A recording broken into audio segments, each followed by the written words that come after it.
Rồiរឿងយើងក៏បន្តមកទៀតដោយឃើញអាចៅហាបានស្ដីឲ្យជាងយូយើងដែលថានេះគឺជាបច្ចេកទេសរបស់វាឆាប់ដោះដៃចេញទៅក៏ប៉ុន្តែជាងយូបានថាបច្ចេកទេសរបស់ឯងតាំងពីកាលមើលនៅលើបច្ចេកទេសមួយនេះមានឆ្លាក់ឈ្មោះឯងដែរឬទេមិនមានទេ sorry ផងវាមិនមែនជារបស់ឯងទេវ៉ៃហើយកញ្ញាឌីជីក៏កាន់ជើងជាងយូយើងផងដែរក៏ប៉ុន្តែអាចៅហាននឹងវានៅតែប្រកែកថានេះគឺជាបច្ចេកទេសរបស់វាទេកញ្ញាឌីជីបាននិយាយថាចុយអាមួយនេះនិយាយចេះស្ដាប់គ្នាអញ្ចឹងធុញចយម៉ែជាងយូយើងក៏បានហាមឃាត់ឌីជីផងដែរដែលថាកុំអត់ប្រយោជន៍ខឹងជាមួយនឹងអាចៅហានដែលអត់ប្រយោជន៍នេះអីបើសិនជាអាចៅហានម្នេះវាចង់បានបច្ចេកទេសនេះវិញវាគួរតែមកយកបច្ចេកទេសវានេះដល់ខ្លួនឯងទៅបើសិនជាឯងមានសមត្ថភាពនោះអាចៅហានវាក៏មិនខ្លាចដែរវាក៏បានថាជាងយូអ្នកបង្ខំខ្ញុំហើយកុំឲ្យយើងរំលឹកឯងជាលើកចុងក្រោយណាហើយនៅពេលហ្នឹងផងដែរវាក៏បានដកថ្នាំមួយហើយវាក៏បានឃើញនៅពាក្យសម្ដីព្រឹទ្ធាចារ្យមួយបាននិយាយថាថ្នាំអូវ៉ាឡននេះអាចជួយឲ្យអ្នកឡើងដល់កម្រិតដ៏កំពូលមួយក្នុងរយៈពេលខ្លីក៏ប៉ុន្តែអ្នកត្រូវតែចាំថាត្រូវប្រើថ្នាំនេះនៅពេលចាំបាច់តែប៉ុណ្ណោះហើយចៅហាមម្នាក់វាក៏បានប្រើថ្នាំមួយហ្នឹងក៏បានធ្វើឲ្យវានឹងឡើងកម្រិតជាខ្លាំងជាងយើងឃើញរឿងទាំងអស់នេះហើយក៏មិនញញើដែរក៏បានថាឯងប្រើថ្នាំដើម្បីប្រយោជន៍មួយមនុស្សឆ្លូតត្រង់ដូចជាយើងផងចៅហានបាននិយាយទៅជាងយ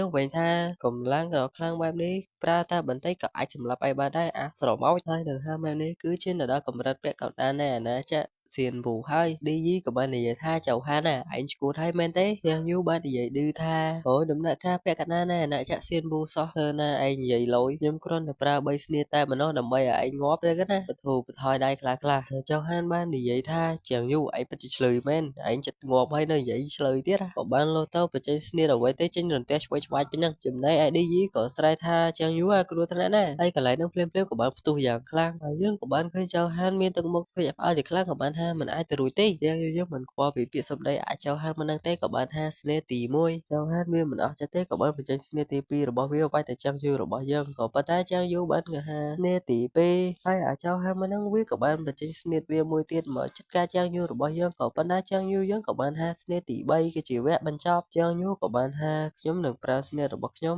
ដែលទើបតែរៀនមួយនេះដែលនៅកម្រិតសនផងដែរចាំងយូក៏បានបញ្ចេញស្នេហ៍មួយហ្នឹងមកដោយខ្លាំងក្លាតែម្ដងយើងអាចដាក់ឈ្មោះស្នេហ៍មួយហ្នឹងថាគឺជាស្នេហ៍ទៅកញ្ញាម្នាក់ក៏បានបញ្ចេញមកទៅគ្របដណ្ដប់អាចៅហានមួយហ្នឹងអាចៅហានឃើញស្នេហ៍មួយនេះហើយផិតភ័យជាខ្លាំងក៏បានថាជាងយូខ្ញុំខុសហើយខ្ញុំឈប់ធ្វើទៅមើលបែបនេះទៀតហើយក៏ប៉ុន្តែជាងយូបាននិយាយថាយឺតពេលហើយក៏បានវាយអាចៅហានមួយហ្នឹងឲ្យចេះរយបាក់លុយតែម្ដងទៅឌីយីឃើញរឿងទាំងអស់នេះហើយក៏បានរំលឹកជាងយូយកផងដែរថាចៅហានមួយនេះគឺជាសិស្សសំណប់ចិត្តរបស់គ្រូនាយកនៅសាលាមួយនេះណាជាងយូក៏បានថាអូយគ្រាន់តែរឿងបែបហ្នឹងសោះអ្នកគិតច្រើនអ្វីម្ល៉េះខ្ញុំគួរតែសងសឹកខ្លះហើយព្រោះថា3ឆ្នាំមុនតើពួកគេបានធ្វើទៅធ្វើអ្វីដែលខ្ញុំខ្លាំងនោះអ្នកគួរតែដឹងហើយអ្នកខ្លាំងតែធ្វើបែបអ្នកខ្សោយតែម្ដងអ្នកមិនបាច់គិតច្រើនអ្វីទេហើយចឹងយូក៏បាននិយាយផងដែរថាជំនាញដែលនៅសល់ទាំងអស់នេះខ្ញុំមិនត្រូវការអ្នកគួរតែយកវាទៅចែករំលែកឲ្យអ្នកណាដែលអ្នកចង់ឲ្យអញ្ចឹងឲ្យគេរៀនចុះហើយចឹងយូយើងក៏បានដើរចេញពីកន្លែងហ្នឹងផងដែរពេលហ្នឹងឌីយីបានគិតក្នុងចិត្តថាចំណែកឯឌីយីក៏បានគិតក្នុងចិត្តថាចឹងយូយើងបានផ្លាស់ប្ដូរច្រើនណាស់ក្នុងរយៈពេល3ឆ្នាំនេះចឹងយូយើងដើរចេញពីកន្លែងហ្នឹងហើយគាត់ក៏បានលួចសើចក្នុងចិត្តតែម្នាក់ឯងផងដែរគាត់ពិតជាសប្បាយចិត្តខ្លាំងណាស់ដោយសារតែគាត់បានរៀនបច្ចេកទេសថ្មីបន្ថែមទៀតចឹងណាហើយថែមទាំងខ្លាំងទៀតផងហើយនៅពេលហ្នឹងផងដែរគាត់ក៏បានធ្វើដំណើរជាជាន់ទី3ផងដែរដែលនៅជាន់ទី3ហ្នឹងក៏បានលើពាក្យអាចារ្យតារាបាននិយាយថាមានតែអ្នកបន្តវេនមេដឹកនាំតែប៉ុណ្ណោះទើបអាចចូលមកជាន់ទី3នេះបានក៏មិនខ្វល់ទេនៅពេលនេះក៏បានឃើញសភៅក្បាច់គុណជាច្រើននៅកម្រិតសុនចំនួនឡើង8ក្បាលឯណោះហើយគាត់ក៏ចាប់អារម្មណ៍សភៅមួយនៅលើកំពូលផងដែរភ្លាមហ្នឹងគាត់ក៏បានហក់ទៅយកអាសភៅនៅលើកំពូលហ្នឹងក៏ប៉ុន្តែក៏មានពន្លឺអ្វីទេបានពេញច្រើនគាត់ថយមកក្រោយវិញដែលធ្វើឲ្យគាត់នឹងមានរបួសជាខ្លាំងភ្លាមក៏រឹកចេញព្រឹត្តិការណ៍មួយបានមកដល់ក៏បាននិយាយថាតើអញគឺជានរណាហេតុអ្វីក៏ប្រហិនម្ល៉េះចង់បាននៅគម្ពីរមួយនេះយើងឃើញពីព្រឹត្តិការណ៍មួយហ្នឹងហើយក៏បានគិតក្នុងចិត្តផង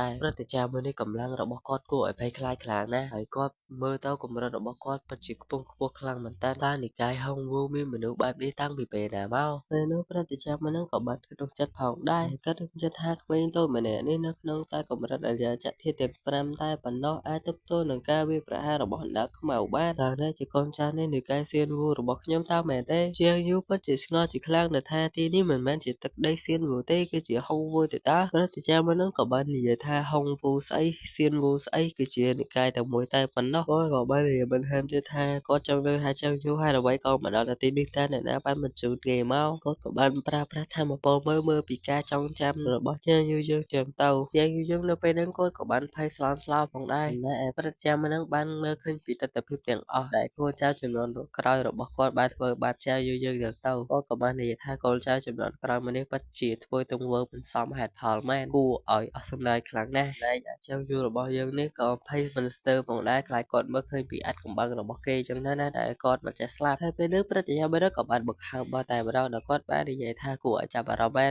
កំបាំងរបស់ឯងខ្លះគាត់មិនអាចមើលឃើញបានទេគួរឲ្យចាប់អារម្មណ៍ខ្លាំងណាស់